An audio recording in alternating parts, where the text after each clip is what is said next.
Faleminderit shumë që e bashkëpunim. Faleminderit dhe juve për ftesën, kënaqësi me bashkëbisedu me ju. Pse kundërshtuat këtë propozim? Realisht vlerësojmë që një propozim i tillë është i padrejtë dhe nuk i kontribon as pak mirëqenies qytetarëve të Kosovës, pavarësisht se cilës komunë janë, e në anën tjetër gjithashtu nuk është që bën zgjidhje të qëndrueshme dhe të përhershme për problemet me të cilat ballafaqohet kryeqyteti. Duhet potencuar se ky është një propozim që rrjedh nga Komuna e Prishtinës, konkretisht nga koalicioni LDK-PDK në kryeqytet, dhe që ka të bëjë me rregulloren për tarifa dhe taksa.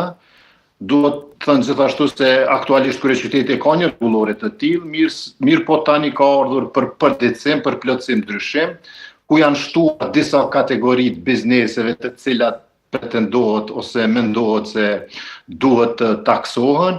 Një prej propozimeve ka të bëjë edhe me këtë taksën për cilën po flasim për 10 euro për çdo veturë, e cila nuk është e regjistruar në kryeqytet dhe e cila duhet të paguajë atë shumë për çdo hyrje në Prishtinë. Duhet të tentuar se Prishtina është kryeqyteti i Republikës të Kosovës, është qendër universitare, ekonomike e vendit dhe qytetarët nga çdo cep i Republikës çdo ditë janë mësyn Prishtinës për arsye të ndryshme. Dikush kërkon shërbime, dikush për aktivitete biznesi, dikush për studime.